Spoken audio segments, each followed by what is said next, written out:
In the gilded halls of Ravencrest Palace, where centuries of tradition hang as heavily as the crystal chandeliers, a single painting would spark the greatest constitutional crisis the Kingdom of Aldermere had seen in generations. What began as a simple request to remove a portrait would escalate into a battle that would test the very foundations of royal protocol, challenge the loyalty of the palace guard, and force two powerful women to confront the price of power itself.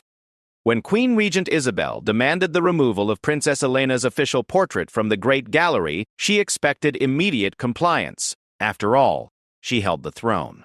But Captain Marcus Thorne of the Royal Guard had sworn an oath that went deeper than politics, deeper than personal grudges. His simple word, "no," would echo through marble corridors and ignite a firestorm that would consume everything in its path. This is the story of how a painting became a symbol, how duty clashed with ambition, and how three people discovered that in the game of crowns, sometimes the most powerful move is the one you refuse to make. The autumn rain pelted against the towering windows of Ravencrest Palace as Queen Regent Isabel Thornfield stood in her private study, her fingers drumming an impatient rhythm on the mahogany desk. The ornate room, filled with priceless artifacts and bound volumes of royal law, felt smaller than usual as she contemplated the decision that had been weighing on her mind for weeks. Through the rain-streaked glass, she could see the palace gardens where her late husband, King Edmund, had once walked with his beloved daughter from his first marriage, a daughter who now posed the greatest threat to Isabel's carefully constructed plans for the future of Aldermere. Princess Elena Victoria Ravencrest, the rightful heir to the throne, had been absent from the palace for 6 months, fulfilling diplomatic duties in the Northern Territories. During her absence, Queen Regent Isabel had systematically begun reshaping the palace and its protocols to better suit her vision for the kingdom's future. She had reorganized the council chambers, updated the court ceremonies, and most importantly, had been grooming her own son, Prince Adrian, for a role that many believed should rightfully belong to Elena. Every change had been subtle, calculated, and designed to shift the balance of power, without causing an immediate uproar among the nobles and courtiers who still held deep loyalty to the late king's firstborn. But there was one symbol of Elena's legitimacy that Isabel could not easily eliminate: the official portrait that hung in the Great Gallery alongside the images of kings and queens who had ruled Aldermere for over 4 centuries. The painting, commissioned just 2 years earlier to commemorate Elena's 25th birthday and her formal acceptance of her role as heir apparent, depicted the princess in the traditional royal regalia of Aldermere. She wore the sapphire crown of the heir, a magnificent piece that had been crafted specifically for crown princes and princesses throughout the kingdom's history. The deep blue velvet of her ceremonial robes complemented the crown perfectly, while the ancient scepter of justice rested elegantly in her right hand, symbolizing her future role as the kingdom's ultimate arbiter of law and justice. The portrait had been painted by Master Alessandro Davanti, the most renowned court artist in all the neighboring kingdoms, and it captured not just Elena's physical beauty, but something deeper, an inherent nobility and quiet strength that seemed to emanate from the canvas itself. Visitors to the palace often paused before the painting, noting how Elena's eyes seemed to follow them with a mixture of warmth and determination that spoke of a natural-born leader. The work had been unanimously praised by art critics and had become something of a pilgrimage site for citizens of Aldermere who wished to catch a glimpse of their future queen in her formal splendor. For Isabel, however, the portrait had become a daily reminder of everything she sought to change. Each morning, as she made her way through the Great Gallery to attend council meetings, she was forced to confront Elena's painted gaze, a silent challenge to her authority and a constant symbol of the legitimacy that Elena possessed by birthright rather than marriage. A princess's absence from court had given Isabel the perfect opportunity to implement her long-term strategy, but the portrait remained as a stubborn monument to the old order, the rightful succession, and the undeniable truth that she was merely a regent, a temporary guardian of power until the true heir returned to claim her throne. The decision to remove the portrait had not come suddenly. Isabel had spent countless hours weighing the political ramifications, consulting with her most trusted advisors, and considering every possible consequence. Lord Chancellor Marcus Webb, her closest ally in the Royal Council, had been instrumental in helping her understand the legal precedents that might support such an action. According to their research, There were historical examples of regents making temporary modifications to palace displays during periods of transition, particularly when such changes were deemed necessary for the stability of the realm or the protection of royal dignity. The official justification would be simple and difficult to challenge directly. Isabel would claim that the portrait's prominent placement in the Great Gallery created unnecessary confusion among foreign dignitaries and visiting nobles about who currently held executive power in Aldermere. With Elena absent and Isabel serving as regent, the presence of the heir's portrait in the primary position traditionally reserved for the reigning monarch could be misinterpreted as a sign of political instability or unclear succession. By temporarily relocating the painting to a more appropriate venue within the palace, Isabel would argue she was actually protecting both Elena's reputation and the kingdom's diplomatic standing. The plan had an additional benefit that Isabel found particularly appealing. It would send a clear message to the nobles and courtiers who still questioned her authority. Removing Elena's portrait would be a demonstration of power, a signal that even the most sacred symbols of royal tradition could be altered when circumstances demanded it. Those who had been whispering about Elena's eventual return and the restoration of the proper order would be forced to confront the reality that Isabel's regency was not merely a caretaking arrangement, but a genuine exercise of royal prerogative. However, Isabel was not naive about the challenges such a move would create. Elena had many supporters within the palace staff, particularly among the older servants who had watched her grow from a child into a woman of remarkable character and capability.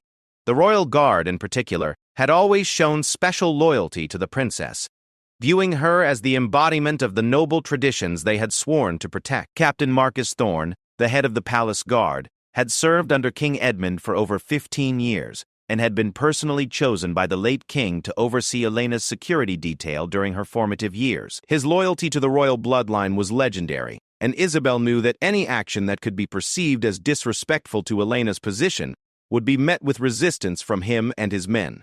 This is why Isabel had chosen to frame the portrait's removal as a matter of protocol rather than politics. She would present it as a temporary administrative adjustment necessitated by the unique circumstances of the Regency period.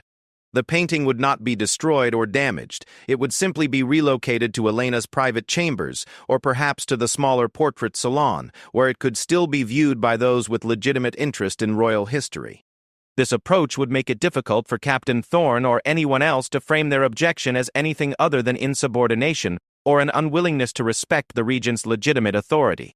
The morning of her decision, Isabel had dressed with particular care, choosing a deep burgundy gown that complemented the regent's circlet she wore as a symbol of her temporary but absolute authority. The circlet, while less ornate than the full crown worn by reigning monarchs, was nevertheless a powerful symbol of legitimate rule, and she made sure it was perfectly positioned as she prepared to issue what she knew would be a controversial command. She had arranged for the meeting to take place in the formal throne room, where the weight of centuries of royal tradition would underscore the seriousness of her directive and the expectation of immediate compliance. Captain Marcus Thorne arrived at the appointed hour, his dress uniform immaculate, and his bearing as professional as always. At 42 years old, he cut an imposing figure, tall, broad-shouldered, with graying temples that spoke of years of faithful service and eyes that missed nothing. He had earned his position through a combination of military excellence, unwavering loyalty, and an intuitive understanding of palace politics that allowed him to navigate the complex relationships between royalty, nobility, and staff with remarkable skill. His men respected him not just for his tactical abilities, but for his moral compass, which had never wavered even during the most challenging periods of court intrigue.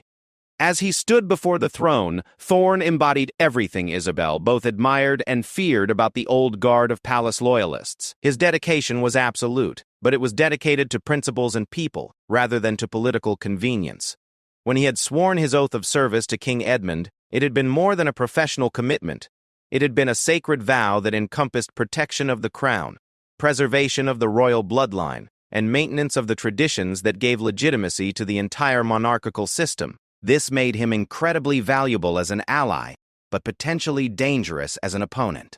"Captain Thorne," Isabel began, her voice carrying the practiced authority she had developed during her months as regent, I have called you here today to discuss a matter of palace administration that requires your immediate attention and cooperation.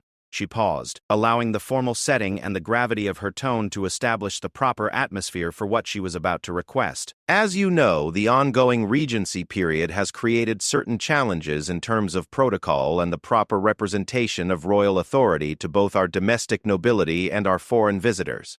Thorne nodded respectfully but said nothing, his expression carefully neutral as he waited for her to continue. This was typical of his approach to such meetings. He listened completely before offering any response, processing not just the words, but the underlying implications and potential consequences of whatever was being proposed. After careful consideration and consultation with the royal council, Isabel continued.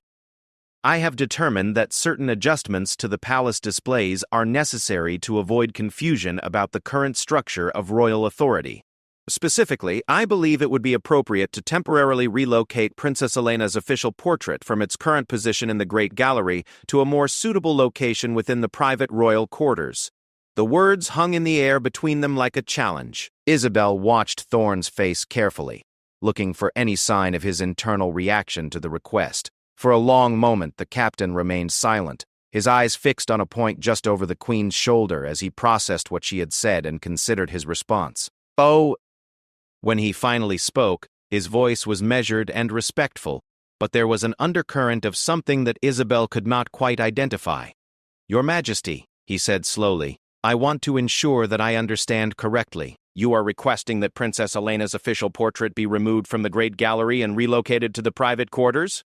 There was no judgment in his tone, no immediate objection, just a careful clarification of the directive he had been given.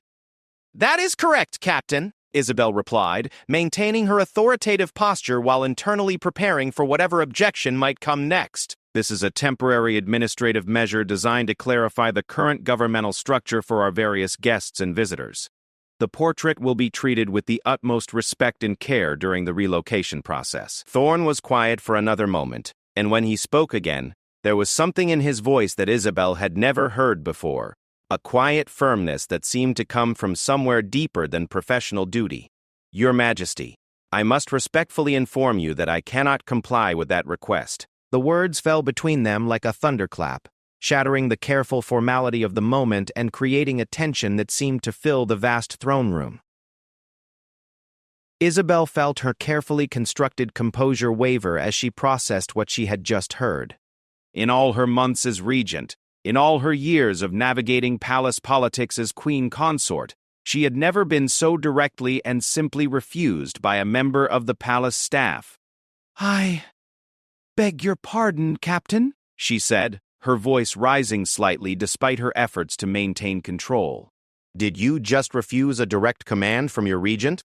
I did, Your Majesty, Thorne replied, his own voice remaining steady and respectful, even as he delivered what amounted to a declaration of defiance. The portrait of Princess Elena hangs in the Great Gallery, by order of King Edmund, as part of the official record of the royal succession. As captain of the royal guard, I am sworn to protect not just the physical safety of the royal family, but the traditions and symbols that give legitimacy to the crown itself. Moving that portrait without the explicit consent of Princess Elena herself would violate that oath. The confrontation that followed would be remembered as one of the most significant moments in the modern history of Aldermere's royal court. For nearly an hour, Isabel and Thorne engaged in a careful but intense exchange about authority, tradition, and the limits of both regental power and military duty. Isabel invoked her legal status as regent, the precedents set by previous regency periods, and the practical necessities of effective governance. Thorne countered with the specifics of his oath, the historical significance of the Great Gallery displays, and his interpretation of what King Edmund would have wanted regarding his daughter's representation in the palace. Neither participant raised their voice or abandoned the formal courtesy required by their respective positions. But the underlying conflict was unmistakable. This was not simply a disagreement about the placement of a painting. It was a fundamental clash between two different visions of royal authority and legitimacy. For Isabel, The regency represented a genuine transfer of power that came with the right to make decisions about all aspects of palace administration. For Thorne, the regency was a temporary arrangement that could not override the deeper commitments and traditions that transcended any individual ruler. As the afternoon shadows began to lengthen across the throne room floor, it became clear that neither party would yield in their position. Isabel dismissed Captain Thorne with a curt formality that barely concealed her frustration and anger, while Thorne departed with the same respectful bearing he had maintained throughout the confrontation, despite having delivered what amounted to a public rejection of royal authority. That evening, as Isabel sat alone in her private study with a glass of wine and the weight of the day's events pressing down upon her, she realized that the simple removal of a portrait had evolved into something far more complicated and dangerous than she had anticipated. Captain Thorne's refusal had not only challenged her immediate authority, but had established a precedent that could encourage others to question her decisions and her right to make them. The careful political foundation she had been building during Elena's absence was now under direct threat from an unexpected source: the very guards sworn to protect the monarchy. The game had changed, and Isabel knew that her next moves would determine not just the fate of a painting, but the future balance of power within the kingdom of Aldermere itself. The news of Captain Thorne's defiance spread through Ravencrest Palace like wildfire, carried by whispered conversations between servants in hidden alcoves and meaningful glances exchanged during formal gatherings. Within hours of the confrontation in the throne room, every member of the palace staff knew that something unprecedented had occurred. The head of the royal guard had openly refused a direct command from Queen Regent Isabel. The implications of this act rippled through the carefully structured hierarchy of court life, creating uncertainty, excitement, and fear in equal measure among those who called the palace home. In the guard quarters, a low-ceilinged stone chamber that had housed the palace's protectors for over 2 centuries, the atmosphere was electric with tension and anticipation. Lieutenant Sarah Blackwood, Thorne's second-in-command, paced nervously before the assembled senior guards while they waited for their captain to address what everyone knew would be the most important gathering in recent memory. The men and women under Thorne's command represented some of the finest military minds in the kingdom, drawn from elite units across Aldermere's armed forces and selected not just for their tactical skills, but for their unwavering commitment to the principles of royal service. Among them sat Sergeant David Chen, a 20-year veteran who had served under 3 different monarchs and had never seen anything like the current situation.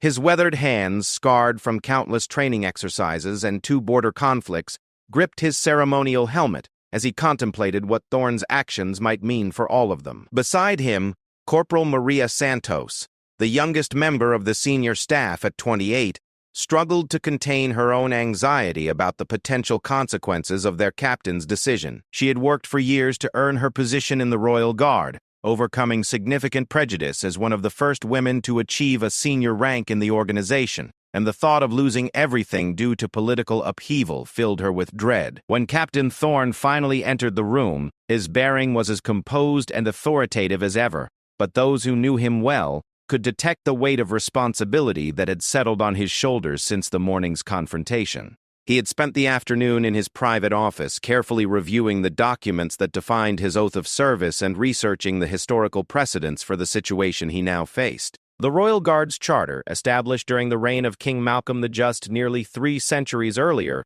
was explicit about their dual loyalty, to the person of the monarch and to the institution of the monarchy itself. When those 2 loyalties came into conflict, as they now clearly had, the charter provided some guidance, but left significant room for interpretation.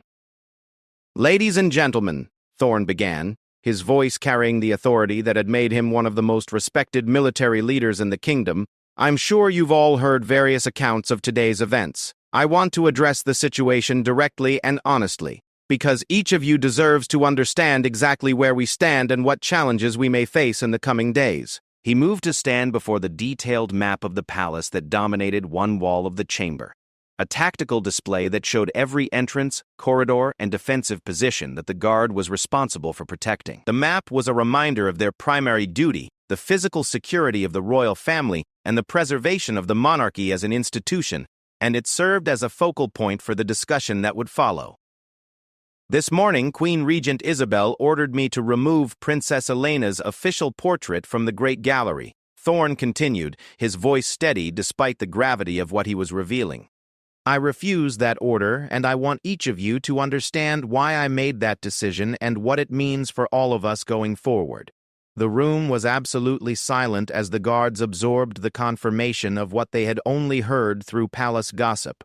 To refuse a direct royal command was unprecedented in their experience, and the potential consequences ranged from dismissal and disgrace to charges of treason and imprisonment. Yet as they looked at their captain, none of them saw a man who had acted rashly or without consideration for the magnitude of his choice. Our oath of service, Thorne continued, binds us to protect not just the physical safety of the royal family, but the traditions and symbols that give legitimacy to the crown itself. Princess Elena's portrait hangs in the Great Gallery by specific order of King Edmund as part of the official record of royal succession. It is not merely a decoration or a personal memento. It is a constitutional document rendered in oil and canvas, declaring to all who see it that Elena Victoria Ravencrest is the rightful heir to the throne of Aldermere. Lieutenant Blackwood stepped forward, her expression serious but supportive. As Thorne's most trusted subordinate, her response to his decision would significantly influence how the rest of the guard reacted to the unprecedented situation they all faced. Sir, she said, we understand the principle behind your decision, but what are we facing in terms of consequences? The Queen Regent has the authority to dismiss the entire guard if she chooses to do so, and she could easily justify such action by claiming we've become politically unreliable or insubordinate. It was a fair question, and one that Thorne had been wrestling with since his confrontation with Isabel. The political reality was that the Queen Regent did have significant authority over palace personnel, and she could certainly make their lives extremely difficult if she chose to do so. However, there were also practical and legal limitations to her power that might protect them if they handled the situation carefully. You're right that we're taking a significant risk, Thorne acknowledged, but I believe there are factors working in our favor that limit the Queen Regent's ability to retaliate against us for this decision. First, dismissing the entire royal guard would create a security crisis that she cannot afford, particularly with Princess Elena expected to return within the next few months. Second, our oath of service is to the crown and the constitutional order of Aldermere, not to any individual regent or temporary authority. King Edmund appointed each of us personally, and those appointments can only be revoked under very specific circumstances outlined in our charter. Sergeant Chen raised his hand, a gesture that brought back memories of his days as a young recruit asking questions in military academies across the kingdom. Captain, what exactly does our charter say about situations like this? Has there ever been a precedent for guards refusing royal orders? Thorne had spent considerable time researching exactly that question, and his findings had both strengthened his resolve and clarified the potential risks they all faced. The Royal Guard Charter, while generally emphasizing obedience to royal authority, also contained specific provisions for situations where guards believed that following orders would violate their deeper oath to protect the constitutional order.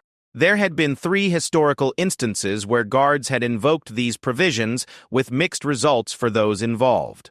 The Charter recognizes that there may be circumstances where loyalty to the crown requires us to resist specific commands that we believe threaten the legitimacy or stability of the monarchy, Thorne explained. In 1847, Captain William Hartwell refused King George's order to prevent Prince Albert from entering the palace during a period of political crisis, arguing that such action would violate the constitutional rights of the heir apparent. Hartwell was initially arrested but later vindicated when Prince Albert successfully claimed the throne and revealed that King George had been suffering from a mental illness that had compromised his judgment. The historical parallel was not lost on anyone in the room. While Queen Regent Isabel was not mentally ill, her position as a temporary authority figure created similar questions about the limits of her power and the rights of the true heir to the throne.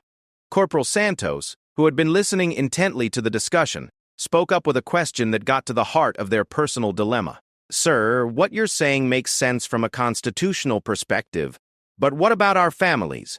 Most of us have wives, husbands, children who depend on our positions here.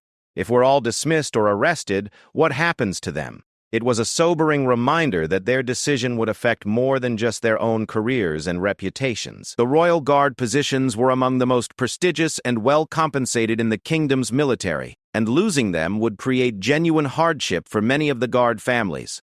Thorne had been acutely aware of this dimension of the crisis, and it had made his decision even more difficult. "I understand that concern, and I've given it serious thought," Thorne replied. "What I can tell you is that I believe we're in a stronger position than it might initially appear. The Queen Regent needs us more than we need her, particularly in the short term.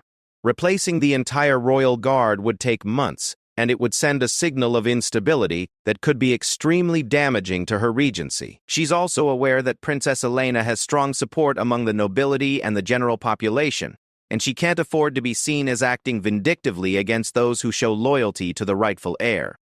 The discussion continued for nearly 2 hours, with each member of the senior guard staff asking detailed questions about the legal, political, and practical implications of supporting their captain's decision.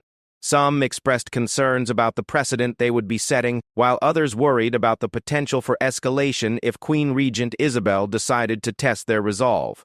Through it all, however, a clear consensus began to emerge that Thorne had acted correctly, and that they would stand behind him regardless of the consequences. The turning point in the discussion came when Sergeant Chen stood up and formally addressed his colleagues. As one of the most experienced and respected members of the Guard, his opinion carried significant weight with the younger guards, who were still uncertain about the risks they would be taking. "I've served under 3 monarchs," Chen said, his voice carrying the authority of his years of experience, "and I've learned that the crown is bigger than any individual who wears it. King Edmund trusted us to protect not just his family, but the principles that make the monarchy legitimate and worthy of respect. If we allow those principles to be compromised for political convenience, we become nothing more than hired security guards rather than true guardians of the realm." His words resonated deeply with the assembled guards, many of whom had joined the Royal Guard specifically because they believed in the noble tradition of service it represented. The organization had always prided itself on being more than a simple security force. They were the living embodiment of the kingdom's commitment to honor, tradition, and the rule of law. To abandon those principles when they became inconvenient would fundamentally alter the nature of their service and their identity as protectors of the crown. By the end of the meeting, every member of the senior guard staff had formally committed to supporting Captain Thorne's decision to refuse the Queen Regent's order. They agreed that the portrait of Princess Elena would remain in the Great Gallery under their protection, and they would resist any attempt to remove it without the explicit consent of the princess herself. They also agreed that they would maintain the highest standards of professional courtesy and respect toward Queen Regent Isabel, while making it clear that their loyalty to the constitutional order took precedence over obedience to any individual authority figure. The guards spent the remainder of the evening developing contingency plans for various scenarios that might unfold in the coming days and weeks. They discussed how to handle potential confrontations with palace staff acting on the Queen Regent's orders, how to communicate with Princess Elena if she attempted to contact them, and how to maintain their security responsibilities while navigating the complex political situation they now faced. Each plan was designed to uphold their oath while minimizing the risk of violent conflict or further escalation of the crisis. As the meeting finally concluded and the guards dispersed to their various duties, Captain Thorne remained in the chamber with Lieutenant Blackwood to discuss the immediate tactical situation they faced. Both of them understood that the next 24 hours would be crucial in determining whether their stand would succeed or whether they would all be swept away by forces beyond their control. "Do you think she'll try to force the issue?" Blackwood asked, referring to the possibility that Queen Regent Isabel might attempt to have the portrait removed through other means, perhaps using palace maintenance staff, or even bringing in outside contractors to accomplish what the Royal Guard had refused to do. "She'll test us," Thorne replied with certainty. "The question is how far she's willing to push before she realizes that we're not going to back down. If she's smart, she'll find a face-saving way to let this matter drop until Princess Elena returns. If she's not," he let the sentence hang in the air, both of them understanding the implications of a Queen Regent who chose confrontation over compromise. That night, as Captain Thorne walked through the palace corridors on his final security rounds, he paused before Princess Elena's portrait in the Great Gallery. The painting, illuminated by the soft light of the electric fixtures that had been recently installed throughout the palace, seemed to radiate a quiet dignity that reinforced his conviction that he had made the right choice. The princess's painted eyes, with their mixture of strength and compassion, reminded him of her father's unwavering commitment to justice and principle, qualities that had made King Edmund one of the most beloved monarchs in Aldermere's history. Standing before the portrait, Thorne renewed his oath of service in a quiet voice that echoed softly in the vast gallery.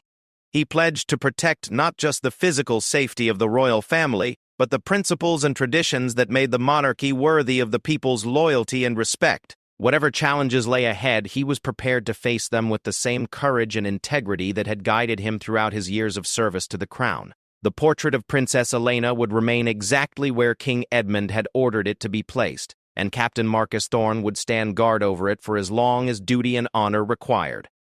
The morning following Captain Thorne's defiant stand dawned gray and cold over Ravencrest Palace, with a bitter wind that rattled the ancient windows and seemed to mirror the tension that had settled over the entire royal residence.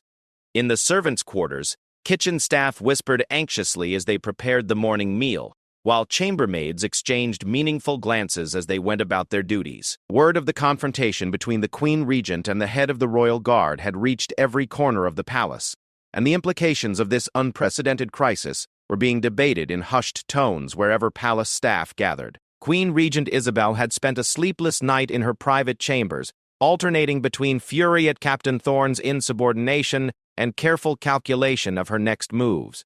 The simple task of removing a portrait had evolved into a full-scale constitutional crisis that threatened to undermine everything she had worked to achieve during her regency. Through her tall windows, she could see the palace grounds, where royal guards continued their normal patrol duties, their red and gold uniforms as pristine as always, their bearing as professional as ever. Yet she knew that beneath this facade of normalcy lay a rebellion that could destroy her authority if not handled with extreme care.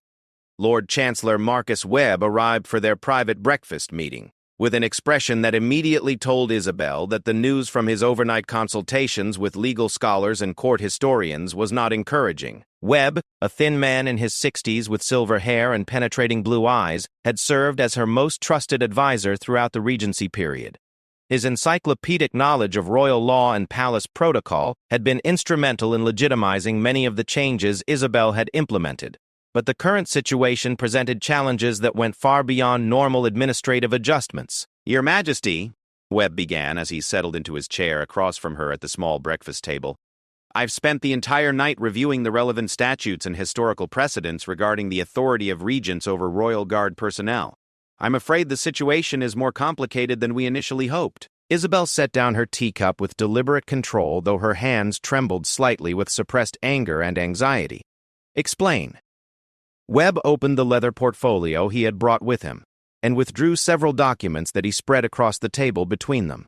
The Royal Guard Charter, established during the reign of King Malcolm the Just, creates what legal scholars call a dual loyalty structure.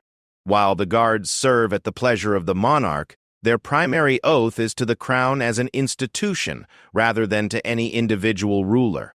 This distinction becomes critically important during regency periods, when questions of legitimacy and temporary authority come into play.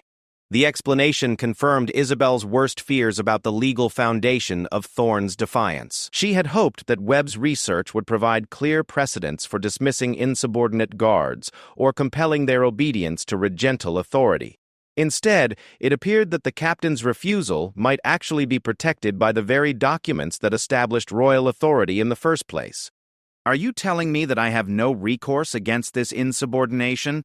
Isabel asked, her voice tight with controlled frustration. "Not exactly," Webb replied carefully. "But our options are more limited than we would prefer, and each potential course of action carries significant risks. We could formally charge Captain Thorne with insubordination and convene a military tribunal to adjudicate the matter. However, such proceedings would inevitably become public, and they would provide Thorne and his supporters with a platform to argue that their loyalty to Princess Elena represents the true preservation of royal authority." The political implications were staggering. A public trial would transform what had been an internal palace dispute into a kingdom-wide debate about legitimacy, succession, and the proper limits of regental power. Worse, it would inevitably draw attention to Princess Elena's absence and raise questions about why she had been kept away from court for so long during such a crucial period in the kingdom's governance. Webb continued his analysis, consulting his notes as he outlined the other available options. Alternatively, we could attempt to transfer Captain Thorne to another position within the military, effectively removing him from palace duty without formally dismissing him. This would avoid the legal complications of a direct dismissal while potentially solving our immediate problem with the portrait. What about the rest of the guard? Isabel asked. Even if we remove Thorne, we still face the possibility that his subordinates will continue to support his position. That is indeed the central challenge, Webb acknowledged. Our intelligence suggests that the senior guard staff met last night and agreed to support their captain's decision. If we remove Thorne without addressing their underlying loyalty to Princess Elena, we risk creating a situation where his replacement faces the same dilemma with even less authority to resolve it. As they discussed various strategies and their potential consequences, a soft knock on the door interrupted their conversation. Isabel's personal secretary, a young woman named Catherine Mills, who had been carefully selected for her discretion and loyalty, entered with a message that would add yet another complication to an already volatile situation. "Your Majesty," Mills said with a curtsy, "I've received word that several members of the Royal Council have requested an emergency session to discuss what they term urgent matters of palace administration. Lord Pemberton and the Duke of Westmarch have specifically asked that the meeting be convened this afternoon." Isabel and Webb exchanged a look that conveyed their shared understanding of what this development meant. Lord Pemberton, the kingdom's Minister of Justice, and the Duke of Westmarch, one of the most influential nobles in Aldermere, were both known for their traditional views on royal succession and their personal loyalty to the memory of King Edmund. If they were calling for an emergency council session, it could only mean that word of the portrait controversy had reached the highest levels of the nobility, and that political pressure was building for some kind of resolution. "Send word that I will convene the council at 3 o'clock this afternoon," Isabel instructed. "And make sure that Captain Thorne is informed that his presence may be required to address questions about palace security protocols." After her secretary departed, Isabel turned back to Webb with a grim expression. "It seems our private crisis is about to become a very public debate. How do we control the narrative when we don't control the facts?" Webb had been anticipating this question, and his response revealed the depth of the political challenge they now faced. "The key is to frame this as a question of administrative efficiency and proper protocol, rather than a fundamental challenge to your authority. We emphasize that the portrait's placement creates confusion about current governmental structure, and we present Captain Thorne's refusal as misguided loyalty rather than principled resistance." Meanwhile, in another part of the palace, Captain Thorne was conducting his own morning briefing with his senior staff, reviewing the security implications of the growing political crisis. The guard quarters, normally focused on tactical planning and operational coordination, had been transformed into something resembling a strategic command center as the guards attempted to navigate the unprecedented situation they faced. Lieutenant Blackwood had prepared a detailed report on palace staff reactions to the previous day's events, based on intelligence gathered through the informal networks that connected guards with other palace employees.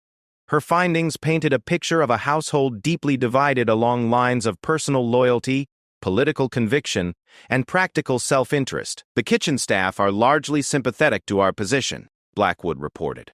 "Chef Morrison worked directly with Princess Elena on several palace events, and he's made it clear that he considers her the rightful authority in matters of palace tradition. However, the administrative staff are more divided. Some support us quietly, but others are concerned about their job security if they're seen as opposing the Queen Regent's wishes." Sergeant Chen had been monitoring the activities of the palace maintenance crew, the group most likely to be used for any attempt to physically remove the portrait without guard cooperation. His report suggested that while the maintenance supervisor had received preliminary inquiries about the feasibility of such an operation, no formal orders had yet been given. "They're testing their options," Chen observed. "But they also understand that any attempt to remove the portrait without our cooperation would create a confrontation that could easily escalate beyond anyone's control. The maintenance crew are good people, but they're not trained for dealing with political crises." Corporal Santos had perhaps the most concerning intelligence to report. Through her connections with the palace's communications staff, she had learned that several encrypted messages had been sent to unknown recipients outside the palace during the previous evening. While the contents of these messages were not known, Their timing suggested that word of the crisis was spreading beyond the immediate palace community. "We have to assume that Princess Elena's supporters throughout the kingdom are being informed about the situation," Santos warned. "If they begin to organize any kind of response, we could find ourselves at the center of something much larger than a dispute about a painting." The possibility that the portrait controversy could spark broader political unrest was something that all of the guards found deeply troubling. Their oath required them to protect the stability of the monarchy, and the last thing any of them wanted was to see their principled stand contribute to civil discord or political upheaval.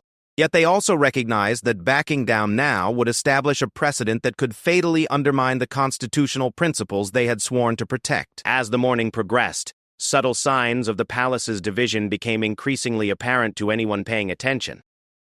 Servants who normally worked together with easy familiarity now seemed to eye each other with suspicion, uncertain about where loyalties lay in the evolving crisis. Conversations that would normally flow freely through the corridors and common areas became muted and careful, as staff members tried to gauge the political implications of their words before speaking. In the Great Gallery itself, an unusual number of palace visitors seemed to find reasons to linger near Princess Elena's portrait, some clearly hoping to witness whatever confrontation might develop over its fate. The portrait had become more than a work of art. It was now a symbol around which the competing factions within the palace were beginning to coalesce. The royal guards assigned to gallery duty maintained their professional composure, but they were acutely aware that they had become the focal point of palace attention in a way that was both unprecedented and potentially dangerous. Every visitor who paused before the princess's portrait, every whispered comment about the beauty of the painting or the nobility of its subject, served as a reminder that their decision to protect the artwork had broader implications than they had initially realized. By midday, the tension in the palace had become almost palpable. Queen Regent Isabel made several public appearances, attending to her normal administrative duties with a composure that masked the turmoil she felt internally. Her interactions with staff members were courteous but cooler than usual, and observant courtiers noted that she seemed to be taking particular care to project an image of calm authority despite the crisis swirling around her. Captain Thorne, for his part, conducted his security rounds with the same methodical attention to detail that had characterized his service for 15 years. However, those who knew him well could detect a new intensity in his manner, a sharpened focus that suggested he was preparing for challenges that went far beyond the normal duties of palace protection. The afternoon council session would prove to be a crucial test of both Isabel's political skills and Thorne's resolve.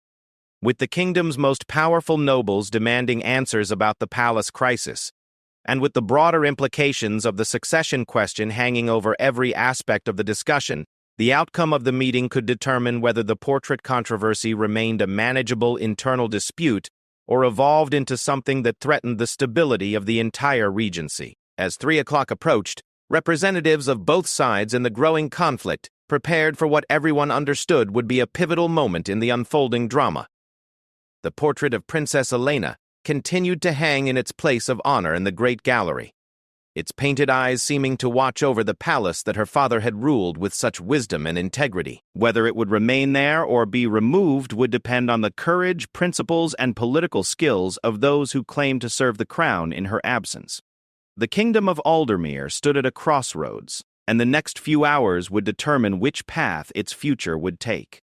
The royal council chamber, with its soaring vaulted ceiling and walls lined with portraits of previous monarchs, had witnessed countless moments of political crisis throughout Aldermere's long history, but rarely had the assembled nobles felt the weight of constitutional precedent as heavily as they did on this gray afternoon. The massive oak table around which the council members gathered seemed to reflect the gravity of the situation, its polished surface bearing the subtle wear marks left by centuries of difficult decisions and heated debates.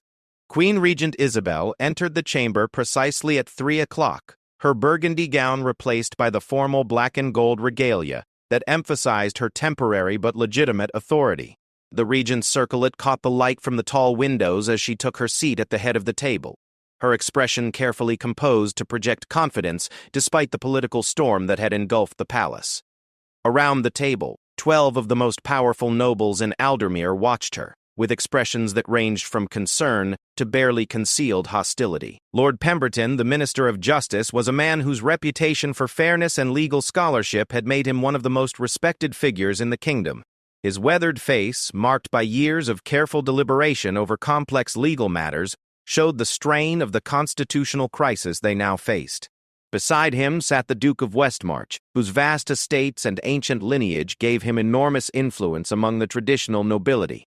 Both men had served King Edmund with distinction, and their loyalty to his memory and his daughter was well known throughout the court. "Your Majesty," Lord Pemberton began with formal courtesy that barely concealed his deep concern, "this council has been convened to address reports of a serious disagreement between the royal administration and the palace security forces.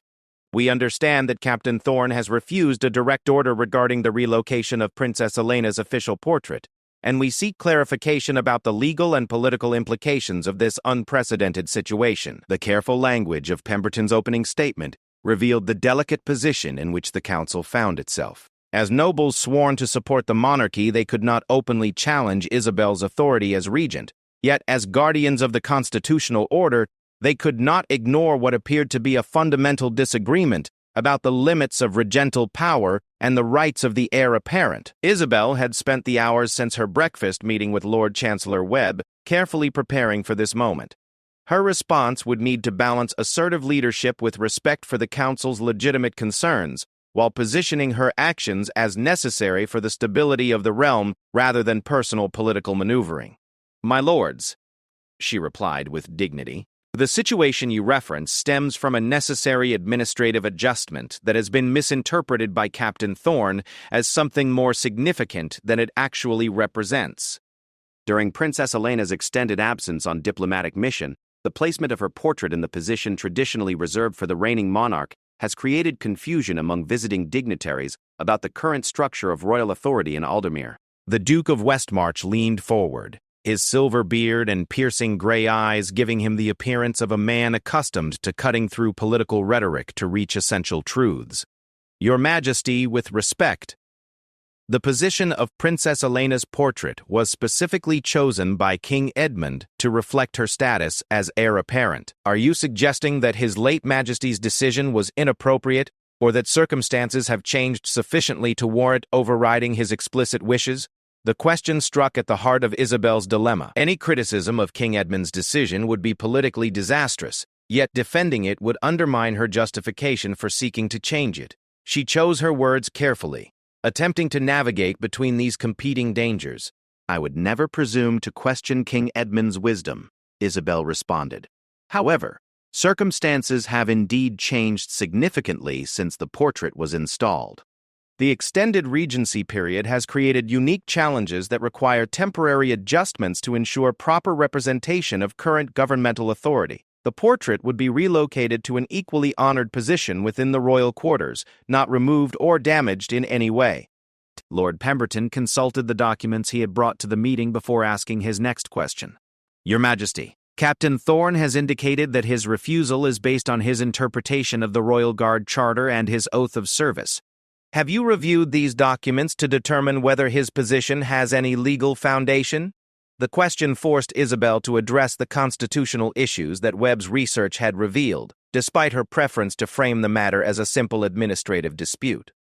"The Royal Guard Charter does establish certain protections for guards acting in what they believe to be the best interests of the Crown," she admitted. "However, Captain Thorne has exceeded those protections by substituting his personal judgment for legitimate royal authority. A regent possesses the same administrative powers as a reigning monarch, subject only to those specific limitations outlined in the Regency Act." The Duke of Westmarch exchanged a meaningful glance with Lord Pemberton before speaking again. "Your Majesty, we have reviewed the Regency Act ourselves, and while it does grant substantial authority to regents, it also specifically preserves the constitutional rights of the heir apparent. Princess Elena's portrait represents more than palace decoration. It is a constitutional declaration of succession that cannot be altered without her explicit consent, or compelling evidence that such action serves the realm's essential interests." The legal argument was precisely what Isabel had hoped to avoid, as it shifted the discussion from administrative efficiency to fundamental questions about the nature and limits of royal authority. She could see in the faces of the assembled nobles that Westmarch's interpretation was gaining support around the table, creating a political dynamic that could seriously undermine her position if not addressed effectively. "My lords," Isabel said, rising from her chair to emphasize the gravity of her next words, "I appreciate your concern for constitutional niceties, but we must not lose sight of the practical realities of governance. The kingdom requires clear and decisive leadership, particularly during this period of transition. If every administrative decision becomes subject to debate and challenge based on theoretical constitutional principles, the effectiveness of royal government will be fatally compromised." At this moment, Lord Chancellor Webb, who had been silent throughout the discussion, requested permission to address the council. His intervention would prove to be the turning point in the entire crisis, though not in the way that either he or Isabel had anticipated.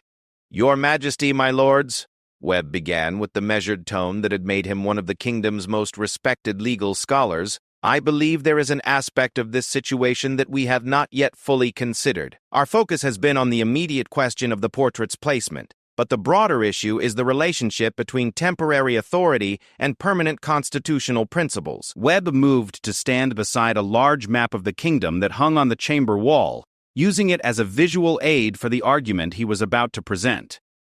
The regency was established as a temporary measure to ensure governmental continuity during Princess Elena's diplomatic mission. However, the nature of that mission and its extended duration raise questions about whether the current arrangement serves the kingdom's best interests or the princess's own political position. The statement sent a ripple of surprise through the chamber. Webb appeared to be shifting his argument away from support for Isabel's position towards something that could be interpreted as criticism of the entire regency arrangement.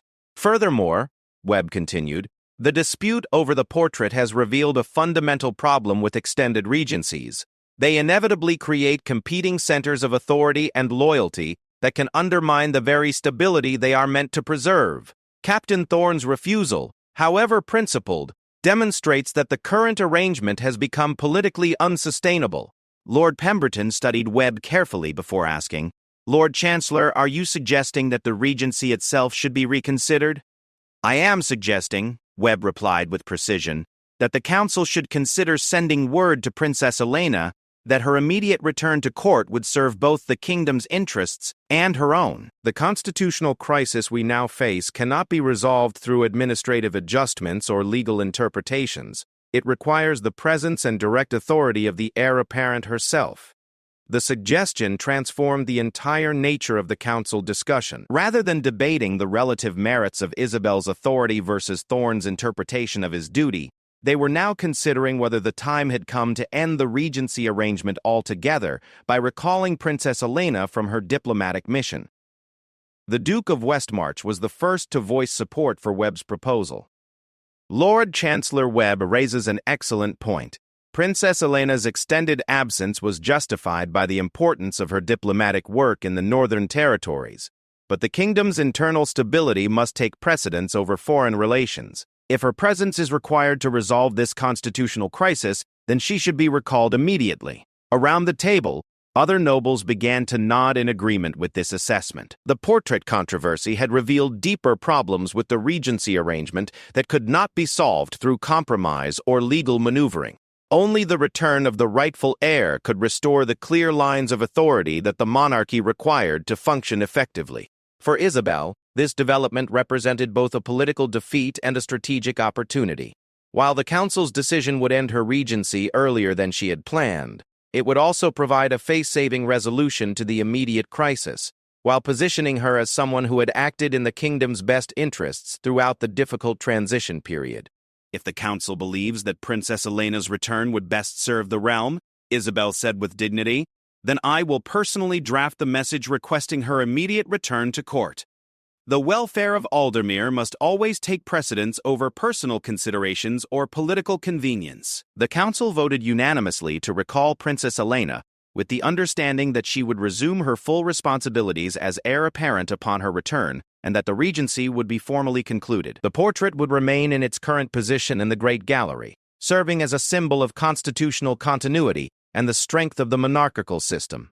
When Captain Thorne was informed of the council's decision later that afternoon, his relief was evident despite his continued professional composure. The crisis had tested his principles and his courage in ways he had never anticipated, but the outcome had vindicated both his interpretation of his duty and his faith in the kingdom's constitutional system. "The portrait stays," he informed his gathered subordinates with quiet satisfaction. "Princess Elena will return within a fortnight, the regency will end, and our oath to protect the crown and its traditions has been honored." 3 weeks later, Princess Elena Victoria Ravencrest returned to Ravencrest Palace to scenes of celebration that had not been witnessed since her father's coronation. The diplomatic mission that had kept her away during the crucial regency period had been successful beyond all expectations, securing trade agreements and political alliances that would benefit Aldermere for generations to come.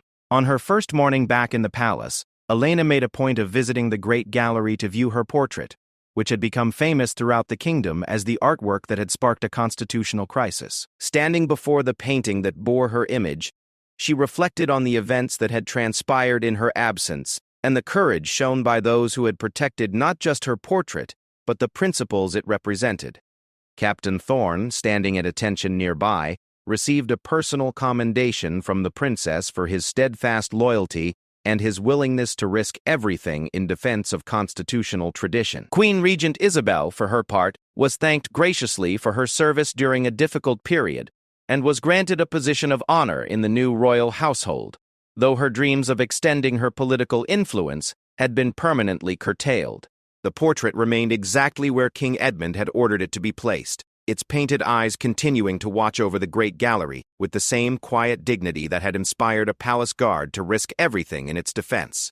The crisis had passed, the Constitution had been preserved, and the monarchy had emerged stronger for having weathered the storm. In the years that followed, the events surrounding Princess Elena's portrait would be remembered as a defining moment in Aldermere's history, a time when the strength of constitutional principles was tested and proven, when loyalty was distinguished from mere obedience, and when the true meaning of service to the crown was demonstrated by those who were willing to say no when duty demanded it. The kingdom had learned that sometimes the most powerful act of loyalty is the courage to resist, and that the greatest service to the crown may come from those who refuse to follow orders that would betray the very principles that make the monarchy worthy of allegiance.